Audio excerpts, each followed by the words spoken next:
Bonsoir à toutes et à tous et bienvenue dans ce premier numéro live de Calcio Espresso sur Clubhouse. C'est Valentina Clemente depuis Pérouse avec mon confrère comme chaque semaine Cédric Canal. Bonsoir Cédric. Bonsoir Valentina, bonsoir à toutes et à tous. Effectivement une première puisque notre podcast de la semaine s'est déplacé sur Clubhouse. On vous en a parlé lors des précédents numéros. Nous animons des rooms chaque vendredi pour revenir un petit peu sur l'actualité de la semaine. Nous avons décidé de le placer, ce rendez-vous, dès ce jeudi soir pour parler de la Roma et de la semaine européenne en général. Et ainsi, donc, vous le proposez en podcast pour vous faire un petit peu découvrir notre univers Clubhouse.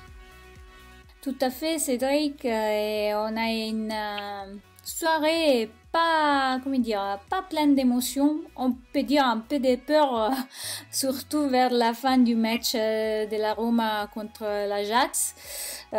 C'était pas un grand match, mais quand même, ça donne l'opportunité à la Roma de revenir en demi-finale européenne après 3 ans de la dernière, qui c'était cette fois-là en Ligue des Champions. Effectivement, la Roma qui est le dernier club italien et qui donc est présent en demi-finale. Tu le rappelais, comme il y a 3 ans, c'était déjà le cas, le dernier club européen. Il y a 3 ans, en Ligue des Champions, ils avaient été éliminés par Liverpool. Si mes souvenirs sont bons, ça avait fait 5-2 à l'aller pour Liverpool et 4-2 pour la Roma au retour. Cette fois, ce sera contre Manchester United. Également de belles rencontres en prévision, donc encore un choc entre la Roma et un club anglais. Tout à fait. Déjà, il y a pas mal de monde qui a hâte de revoir Cavani à l'Olimpico. On peut dire que, il n'y a pas toujours bon sens entre les équipes italiennes, aussi en Europe, on le sait. Et voilà, moi je suis contente de pouvoir revoir les Matadors dans un stade italien. C'est vrai qu'il a laissé de très bons souvenirs du côté de Naples avant de s'envoler pour plusieurs saisons au Paris Saint-Germain. Cavani qui a encore été présent ce soir pour Manchester.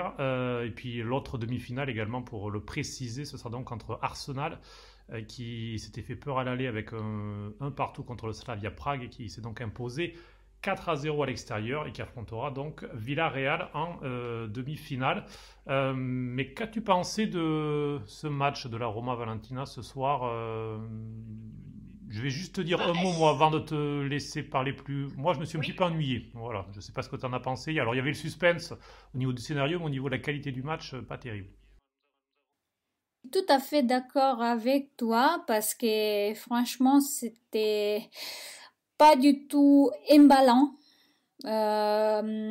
C'était surtout la Roma qui, après avoir bien débuté les matchs, il a laissé trop la marge à l'Ajax et voilà, on avait l'impression que les jeux ils étaient déjà faits, comme s'il n'avait rien à prouver et finalement il s'est fait très très peur parce que bon, il y a les buts de l'Ajax, après un deuxième but refusé, donc les joueurs orange ils étaient vraiment proches de remettre les résultats à leur faveur. Et c'est vrai qu'il y a cette intervention de la VAR, certainement, qui est un petit peu le tournant du match, puisque dès le début de la seconde période, l'Ajax a marqué ce but qui avait permis vraiment de relancer les choses avec le jeune Brian Brobley qui était à peine rentré, puisqu'on a pas mal parlé de jeunes, on aura sûrement l'occasion d'y revenir pour la Ligue des Champions, puisque beaucoup de jeunes ont ébloui ces quarts de finale de Ligue des Champions, mais c'est aussi un jeune de l'Ajax qui a marqué dès le début de la seconde période, et heureusement pour la Roma, il y a eu la VAR, et cette intervention qui a permis d'annuler le but du 2-0, parce qu'à ce moment-là, franchement, on sentait pas trop la Roma capable de réagir. Non, pas du tout. Et c'était des moments très bruyants.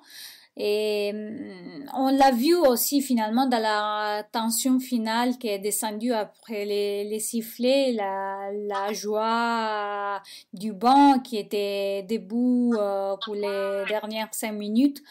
à compter 5 minutes de récup, c'était assez long à vivre. Et aussi, le président de la Roma était en tribune. Et tout le monde a salué ses succès et que ça va être très important pour les clubs.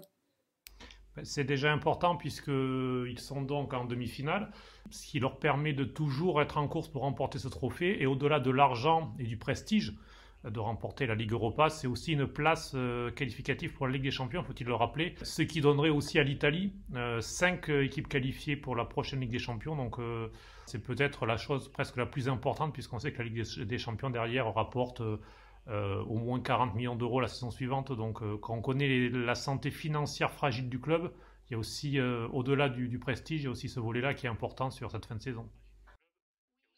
Oui, c'est très important.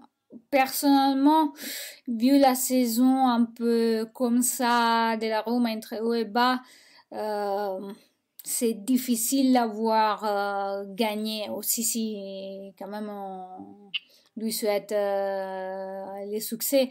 Mais c'est clair avec la situation du championnat que ça va être très tendu jusqu'à la fin de la dernière journée. Bon, l'Europa League, là, c'est une porte majeure que ça pourrait régler pas mal de soucis.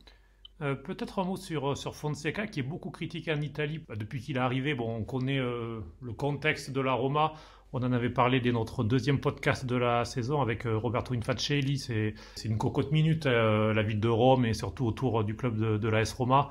Mais Fonseca est beaucoup critiqué. Mais on voit que peut-être finalement de tous les techniciens de la Serie A, c'est lui le plus européen dans son jeu, puisque seule la Roma est encore en course quand l'AC Milan a été éliminé en huitième de finale de cette Europa League, quand ça a été la même sortie de route dès les huitièmes aussi de Ligue des Champions pour la Lazio, pour l'Atalanta ou la Juve. On ne parle pas de l'Inter qui a été sorti dès la phase de poule de Ligue des Champions. Donc c'est peut-être aussi ce parcours, c'est aussi le mérite de Fonseca, non?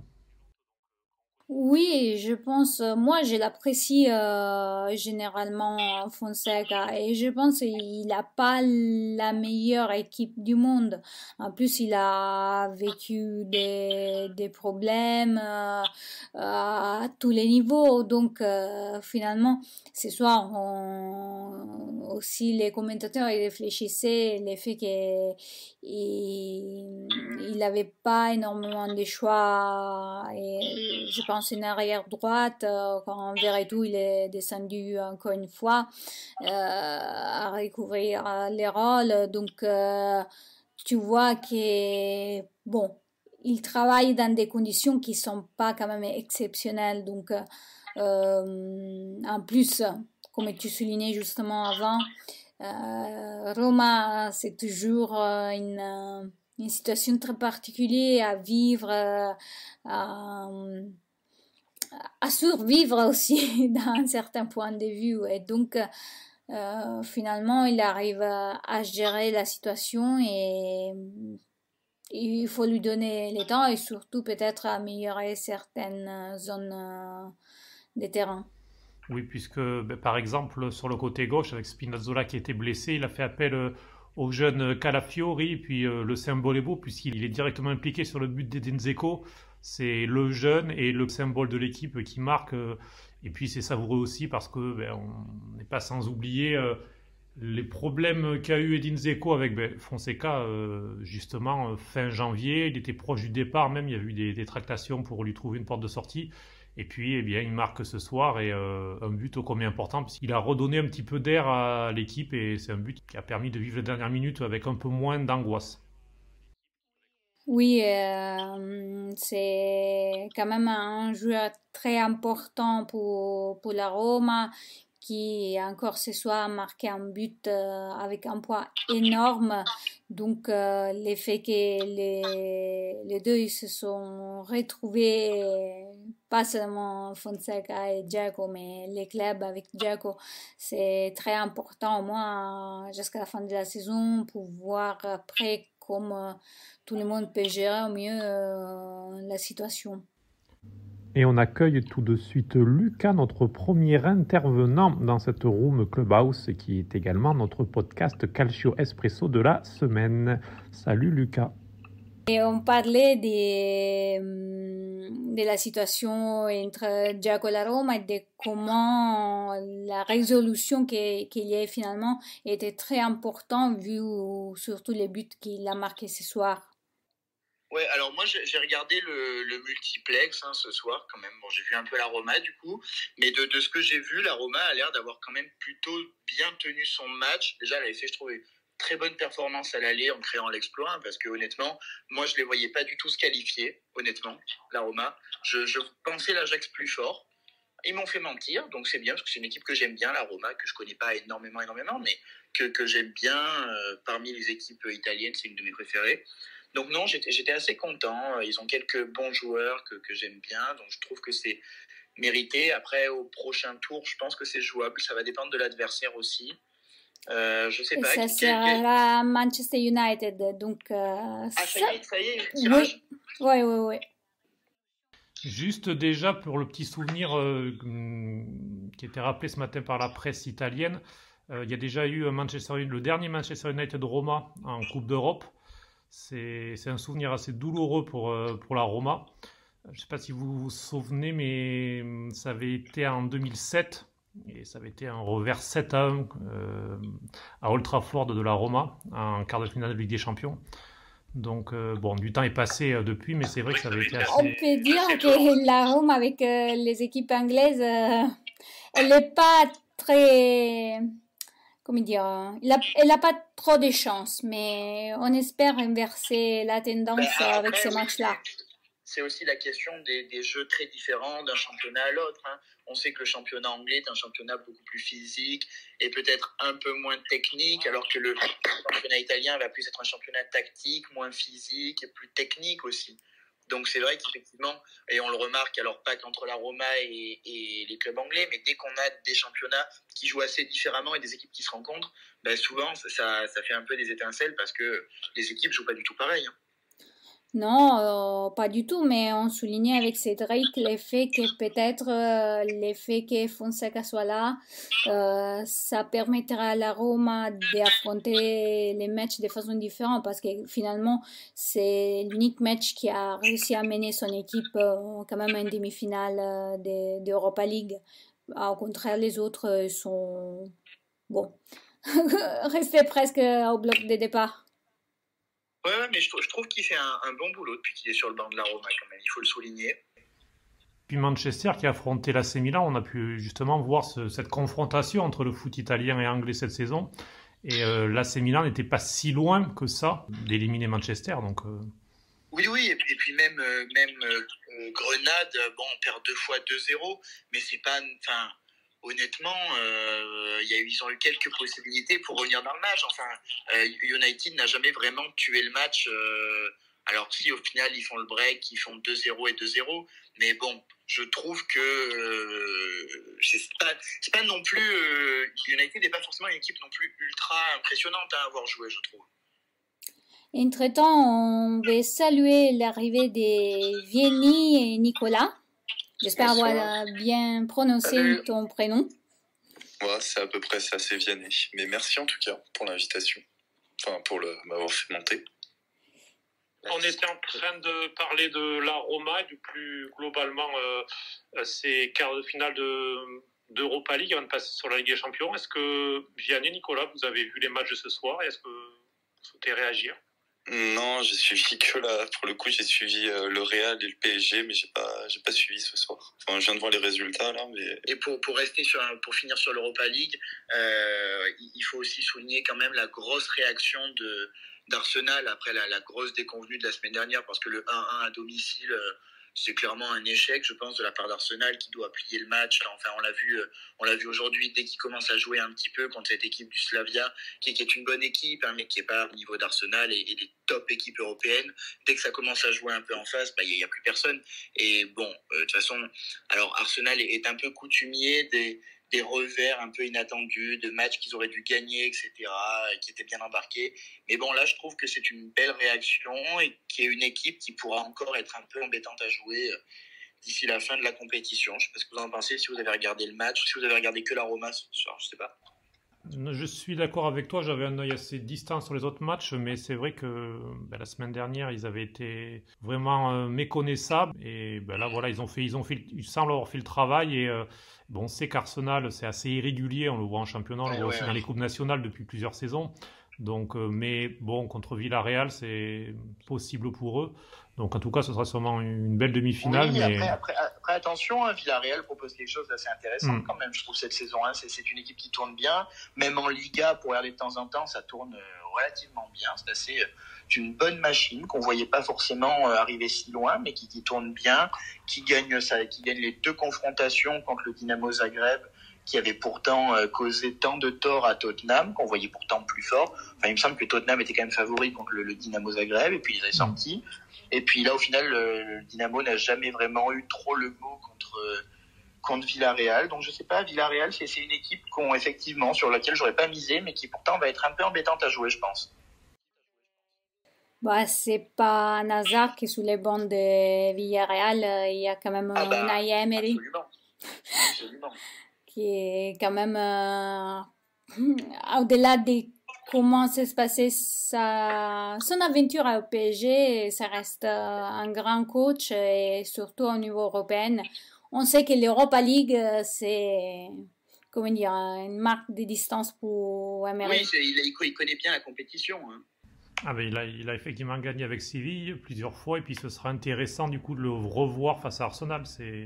On imagine une finale de Ligue des Champions, parfois de Chelsea-PSG pour le clin d'œil Tourelle. Là, ce sera aussi un petit clin d'œil pour Unai Emery de retrouver Arsenal lors de ces demi-finales. Ouais, alors bon, pour la finale Chelsea-PSG, on y reviendra. Il va falloir déjà que le PSG se défasse de Manchester City, qui va pas être un morceau facile, je pense, loin de là.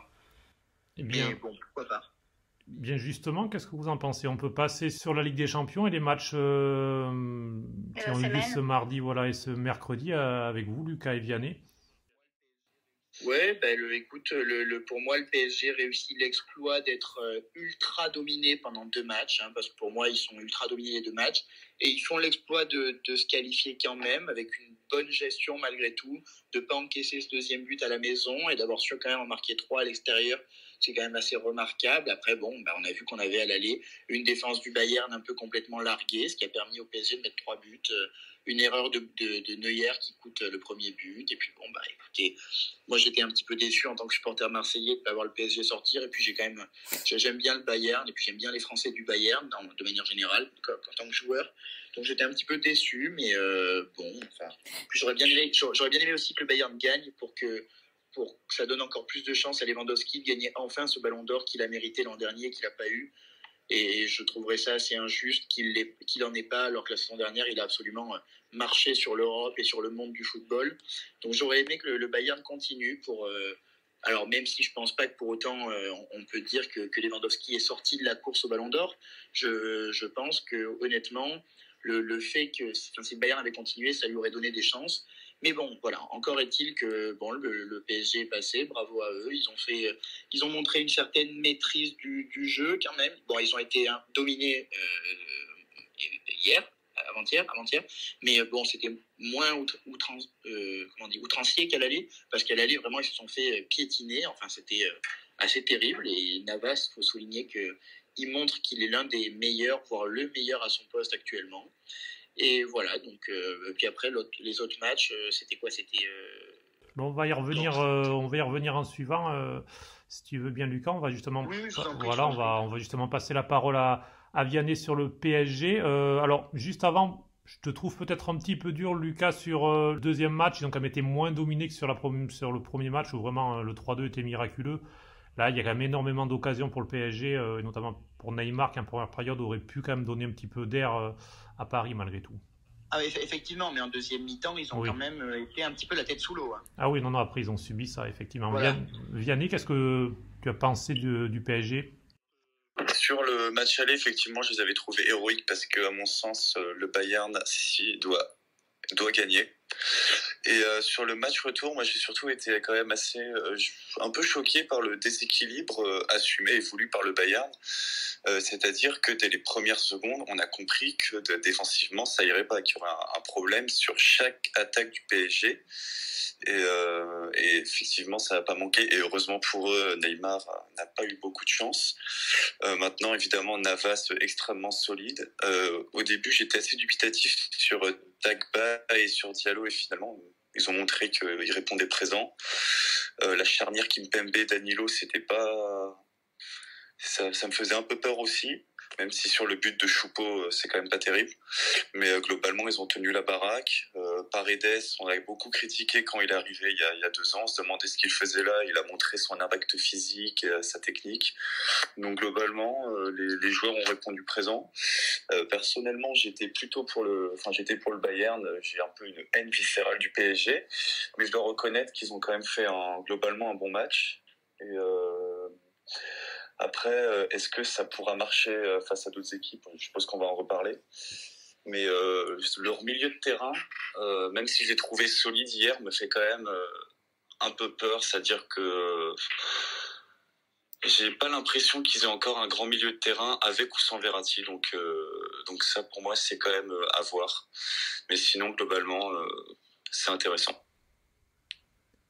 Et oui, Verratti qui était, on le rappelle, qui était sur le banc puisque il a contracté le Covid en sélection comme Florenzi qui était aussi de retour. Donc le retour de Verratti fera tout de même du bien puisque ce sera Manchester City qui s'est un petit peu fait peur aussi malgré tout contre le Borussia Dortmund. Je ne sais pas si vous avez vu cette rencontre avec Guardiola qui a encore innové comme il a l'habitude de le faire, où cette fois-ci il n'avait pas de numéro 9 puisque c'était Kevin De Bruyne qui occupait un petit peu ce rôle de faux neuf. J'ai cru à un moment donné qu'encore une fois il avait fait un choix perdant comme il avait l'habitude ces dernières années, que ce soit contre Tottenham, que ce soit contre Lyon, comme ça, de faire des innovations qui lui coûtent cher. Bon, cette fois-ci, ça passe, mais sûrement un bon rappel à l'ordre avant d'affronter le PSG. Mais c'est ce que, pour le coup du numéro 9, c'est ce que je me suis dit ce week-end quand j'ai regardé leur match face à City. J'ai regardé la fin de leur match, je sais plus contre qui c'était. Contre Leeds. Qu'ils ont perdu 2-1. Oui, c'est ça. Oui, voilà, c'est ça. Et je ne comprends toujours pas, mais bon, Guardiola est un génie, donc il a peut-être ses raisons. Mais le fait de jouer sans neuf, parce que Gabriel Jesus, pour moi, c'est pas un vrai neuf, dans le sens Lewandowski, Agüero, etc. Et je sais pourquoi il joue comme ça. Il a refait la même chose contre Dortmund, mais bon, pourquoi pas. En fait, peut-être qu'il essaie de faire comme l'Espagne a fait à un certain moment où ils n'avaient pas de vrai numéro 9 et ça a marché. Mais là... Mais il n'était pas blessé, Agüero? Si, Agüero, il a pas mal de blessures, mais même, c'est quelque chose qui m'échappe. Agüero ne joue plus depuis quelques mois quand même maintenant. Oui, il a eu des blessures et puis il a annoncé qu'il partirait puisqu'il est en fin de contrat. Il a 33 ans de mémoire, donc Guardiola semble plus vraiment compter sur lui. Encore Gabriel Jesus, c'est tout de même un attaquant. Alors c'est pas un pur neuf, mais c'est quand même un attaquant qui peut, certes jouer sur un côté ou n'importe. C'était quand même assez surprenant de faire ce choix qui semblait assez défensif, puisque c'était Walker aussi côté droit et pas Cancelo. Alors est-ce qu'il craignait vraiment Haaland et la jeunesse de Dortmund, ou est-ce que c'était par rapport à les formes du moment? On verra contre le PSG ce qu'il proposera, certainement.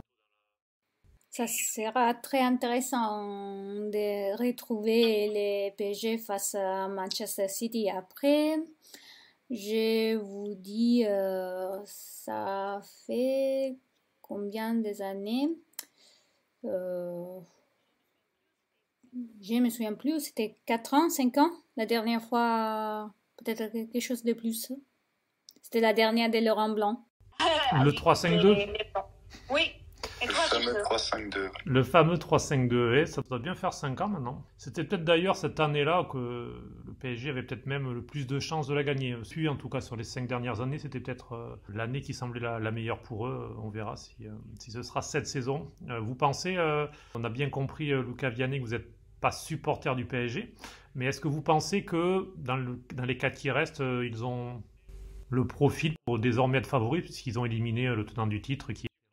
Je vais peut-être être dur, mais je suis pas sûr qu'ils aient le profil pour être favoris parce que il y a une équipe alors bon, on n'en parle pas beaucoup, elle fait pas trop de bruit, c'est pas la meilleure équipe qu'on ait vue jusque-là dans ce club-là, mais je trouve que le Real cette année est quand même redoutable. Pourtant, je suis pas du tout pro-Real, parce que je suis même plutôt pro-Barça.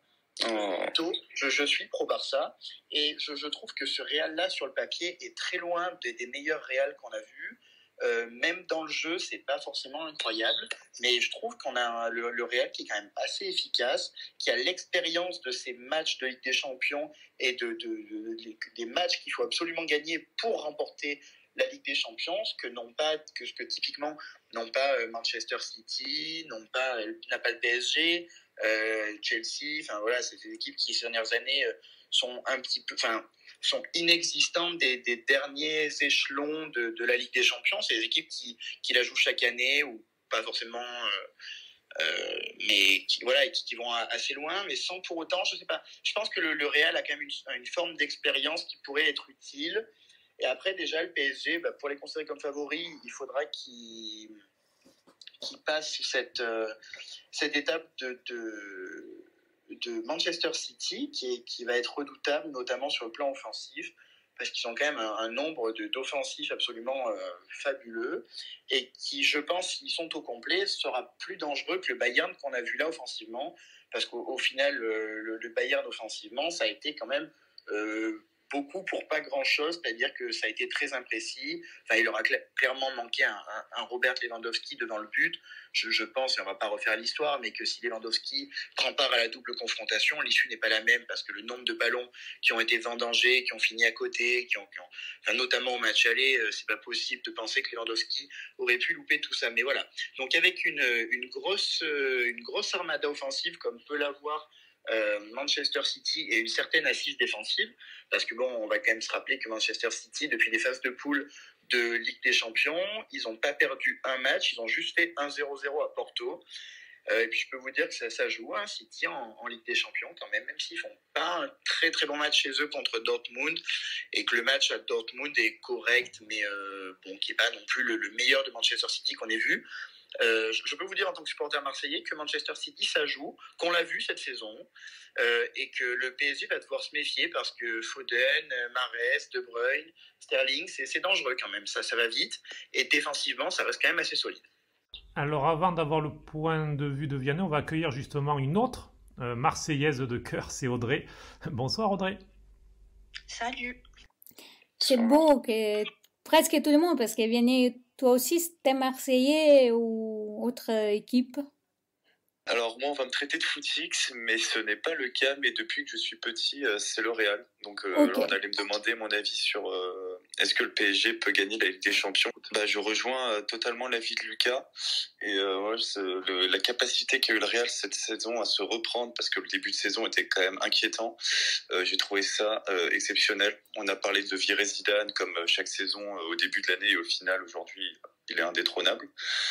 Et surtout les 3 matchs qui viennent d'être enchaînés. Alors un très bon Classico, un très bon match aller face à Liverpool, et hier, je dirais un très bon match dans le sens où le Real a juste été dans la gestion en fait. Ils n'ont pas attaqué vraiment. Il y avait 2 buts d'avance. Ils ont géré. Quand il fallait avoir le ballon, ils l'ont eu. Et il y a eu quelques petites frayeurs, mais globalement, on sent que cette équipe, c'est hyper difficile de la faire bouger. Elle a la maîtrise. Elle sait gérer les grands matchs avec une expérience engrangée par de nombreux joueurs. On a un milieu de terrain, Casemiro, Kroos, Modric, qui évoluent ensemble depuis 5 ans et qui est impressionnant de technique, d'efficacité physique, avec un Valverde qui vient s'incruster dedans et qui lui aussi a un potentiel exceptionnel. Donc la grande force du Real aujourd'hui, c'est quand même son milieu de terrain.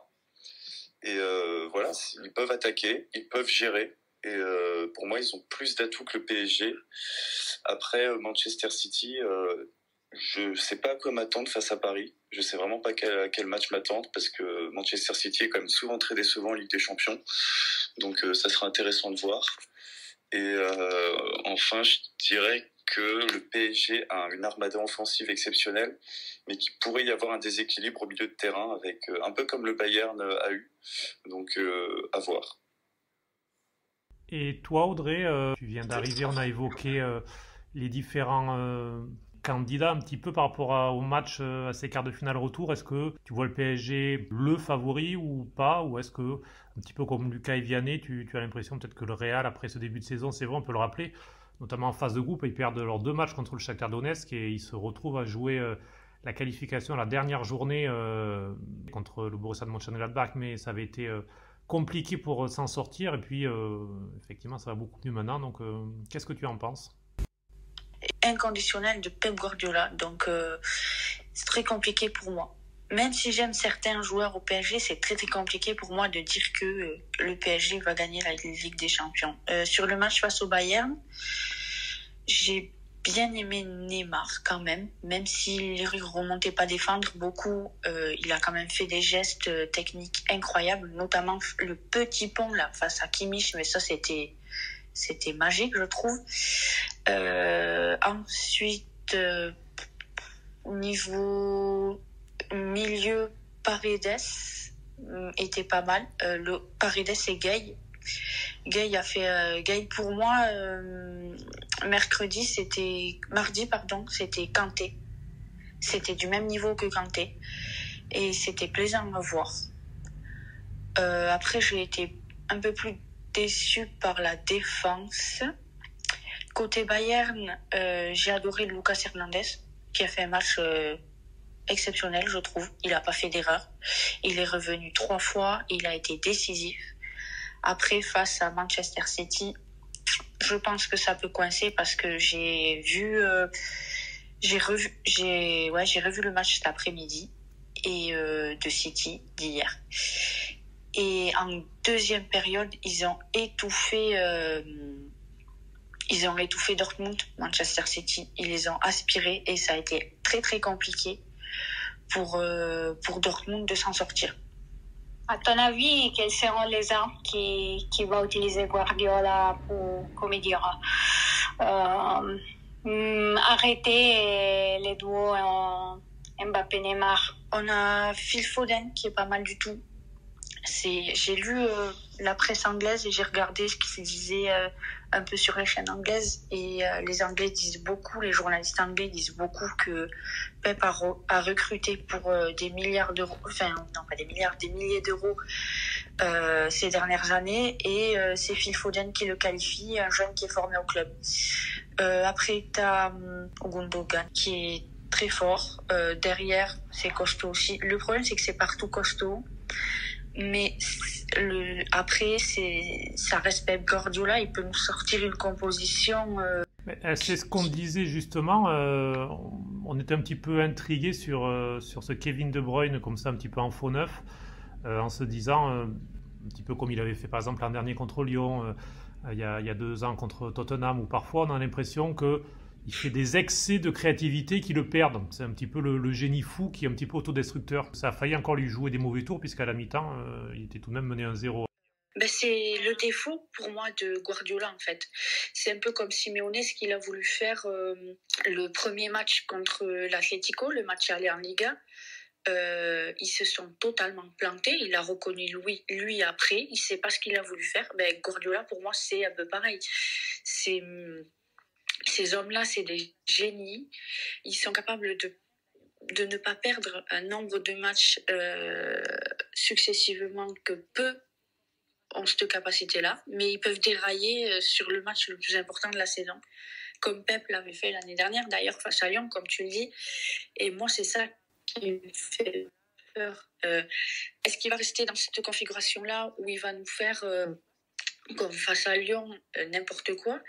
Il y a Agüero qui n'était pas là mercredi. Est-ce qu'il va mettre Agüero? On ne sait pas. On ne sait pas ce qui peut se passer dans sa tête. Et c'est là tout le côté intriguant de la bête, si je peux dire ça comme ça. Oui, je suis d'accord que c'est assez décevant en Ligue des Champions chaque année Manchester City. Mais est-ce que cette année, justement, ce ne serait pas l'année de Manchester City? Enfin, après tant d'échecs, le moment venu de Guardiola avec City, je ne sais pas. Peut-être, j'espère. Mais surtout qu'il a l'avantage, entre guillemets, au niveau du championnat, c'est plus ou moins réglé. Donc il pourra se permettre aussi de vraiment gérer son effectif pour ces échéances-là, puisque voilà, s'il perd un match en championnat, c'est pas très grave, alors que le PSG est quand même en difficulté en championnat, et bon, ça fait tâche quand même dans la... Bon, s'il gagne la Ligue des Champions, on ne parlera pas trop de la Ligue 1, mais... le PSG n'a aucune marge d'erreur. Oui, ils n'ont aucune marge en Ligue 1. Puis même Chelsea qui doit se battre pour se qualifier pour la prochaine Ligue des Champions, c'est un petit peu la même chose dans l'autre partie de tableau. Et le Real aussi qui lutte à 3 pour le titre. Donc c'est vrai que City, sur ces 4-là, il y a aussi cet aspect-là qui peut être un avantage pour eux. Je ne sais pas, Vianney, ce que tu en penses. En plus, tu l'as très bien dit, Lucas, ils ont une armada offensive, ou non, je sais plus qui l'a dit. C'est peut-être Audrey, je sais plus. Je confonds un peu tout. Mais ils ont une armada offensive assez intéressante. Et donc, peuvent faire tourner. Le PSG va devoir se battre jusqu'au bout en Ligue 1. Et si on terminait sur Chelsea, justement, puisqu'on en parle peu, mais bon, ils sont en demi-finale. Alors, ils ont eu, entre guillemets, l'adversaire qui était le plus simple lors de ces quarts de finale. Et même s'ils ont eu des difficultés à éliminer Porto qui, rappelons-le, a tout de même éliminé la Juventus en 8e de finale. Chelsea, Thomas Tuchel qui est arrivé il y a peu de temps, beaucoup d'éloges autour de lui. Depuis qu'il est arrivé, il semble avoir rapidement réussi à trouver les bons ajustements. Qu'est-ce que vous en pensez de Chelsea, de Thomas Tuchel et de ce match contre le Real qui pourrait être aussi intéressant à suivre? Alors, je peux bien commencer, je vais aller assez vite là-dessus. Moi, je les regarde un peu jouer. C'est vrai que Tuchel a vraiment mis en place une assise défensive à Chelsea qui est assez incroyable. C'est-à-dire que Chelsea ne perd plus. Alors, ils ont perdu contre, je sais plus, je crois que c'était West Bromwich, un truc comme ça. Enfin, bon, ils prennent un rouge qui est tout à fait discutable. Et puis après, bon, ils sombrent, mais bon, bref, qu'importe. Ce match-là, de toute façon, n'a pas laissé beaucoup de traces.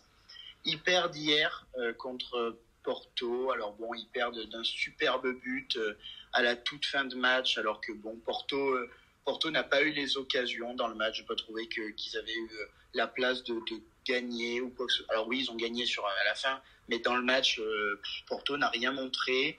Et Chelsea a bien tenu son match. Chelsea avait fait un match intéressant et sérieux sans pour autant être fabuleux à l'aller. Donc Chelsea, c'est une équipe que je dirais efficace, peut-être encore trop jeune dans cette équipe-là et avec ce coach-là pour aller espérer plus en Ligue des Champions, mais c'est déjà intéressant. Après, il y a des choix qui sont discutables. Par exemple, Kai Havertz, très discuté.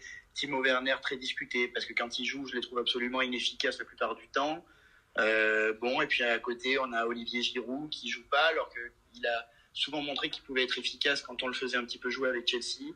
Donc voilà, c'est des choix offensifs qui sont plus discutables du côté de Chelsea et qui font que selon moi, ça pourrait encore être un peu léger pour Chelsea, mais d'un point de vue défensif, je pense que Tuchel a vraiment trouvé un très très bon équilibre avec son milieu de terrain et que c'est assez intéressant. Et puis Mendy très bien installé dans les cages de Chelsea. Bon, il fait une bourde, heureusement sans conséquence contre Porto, mais bon. Voilà, mais peut-être encore trop jeune ce Chelsea-là pour espérer passer le prochain tour face à un Real qui, lui, aura l'expérience, etc. Mais après, pourquoi pas, Chelsea pourrait aussi cadenasser le match défensivement et essayer de jouer en contre. Je sais pas, ça va être intéressant à voir. Audrey, qu'est-ce que tu en penses, Chelsea, qui effectivement, avec ce 3-5-2 de Thomas Tuchel, avec Thiago Silva, c'est les retrouvailles pour tous les deux. Puis c'est au PSG ensemble les saisons précédentes. Thiago Silva au cœur de la défense. Et puis parfois, on le voit peu, mais parfois Olivier Giroud qui est encore là pour marquer des buts. Il y a une chose que je veux pas entendre, que je lis depuis hier. Moi aussi, s'il te plaît, pas de... Voilà, on va éviter le débat stérile entre les deux numéros 9 des deux équipes. J'ai bloqué le hashtag et tout parce que ça va être insupportable pendant 15 jours et je rentre même pas dedans. Je voulais juste, le dire. Qu'est-ce que j'en pense ? J'en pense que Tuchel, il est arrivé début janvier. Et depuis début janvier, ils ont perdu en championnat, il me semble, un match.